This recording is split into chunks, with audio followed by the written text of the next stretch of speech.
तर नमस्कार मित्रांनो, आजच्या व्हिडिओमध्ये आपण पोखरामध्ये जे जिल्हे निवड झालेले आहे त्याच्यामधील तालुक्या आणि तालुक्यामधील जे गाव निवड झाले मित्रांनो, ते गावाची लिस्ट नेमकी बघायची कशी त्या आजच्या व्हिडिओमधून बघणार आहे मित्रांनो। त्यासाठी सर्वप्रथम आपल्याला गुगलवर यायचंय। गुगलवर आल्याच्या नंतर महापोखरा.gov.in ही वेबसाईट सर्च करायची मित्रांनो।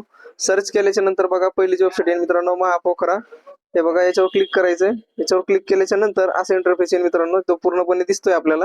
तरी पण काय करायचं, त्या साईडला जे 3 डॉट आहे त्यावर क्लिक करायचं आणि डेस्कटॉप साईडवर क्लिक करायचं, म्हणजे पूर्ण दिसतं आणि काही कटत नाही साईडला। तर बघा, त्याच्यानंतर आपल्याला जी यादी बघायची मित्रांनो, त्यासाठी काय करायचं, कर्मचाऱ्यांसाठी माहिती व सूचना यावर क्लिक करायचे। याच्यावर क्लिक केल्याच्या नंतर आपल्याला GIS डॅशबोर्ड खालून 2 नंबरला मित्रांनो GIS डॅशबोर्डवर क्लिक करायचंय।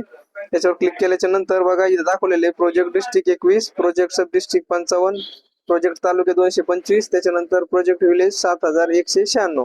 ओके, तर आपल्याला गावाची लिस्ट बघायची नेमकं कशी, तर बघा याच्यावर क्लिक करायचं, साईडला 3 आडव्या लाईन आहे त्याच्यावर क्लिक करायचं आणि पेज 2 वर क्लिक करायचं। पेज 2 वर क्लिक केल्याच्या नंतर पेज 2 मॅप्स वर क्लिक करायचं।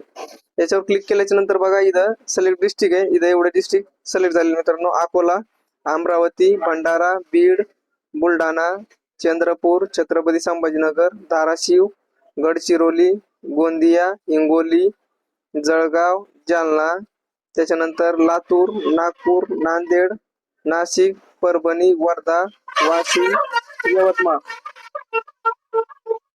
एवढ्या जिल्ह्याचं सिलेक्शन झालेलं मित्रांनो। त्याच्यानंतर मी आता जालना जिल्ह्यामध्ये राहतो, तर मी माझ्या जिल्ह्याचे काय करणार, तालुके बघणार कोणते कोणते सिलेक्ट झालेले। तर मी काय करणार, जालन्यावर क्लिक करणार, त्याच्यानंतर तालुक्यावर क्लिक करतो। बघा मित्रांनो, हे बघा अंबड, बदनापूर, भोकरदन, घनसावंगी, जाफराबाद, जालना, मंठा, परतूर। तर आता मी जालना तालुक्यामध्येच राहतो, तर जालना तालुक्यावर क्लिक करतो। त्याच्यानंतर हे बघा इथं गाव दाखवते, हे सगळे आमचे जालना तालुक्यातले गाव मित्रांनो, एवढ्याची निवड झालेली। अशा प्रकारे तुम्ही तुमचं गाव पोखराच्या यादीमध्ये बसलं का नाही हे चेक करू शकता मित्रांनो। धन्यवाद। जर व्हिडिओ आवडला असेल तर नक्की फॉलो करा मित्रांनो आणि शेअर सुद्धा करा।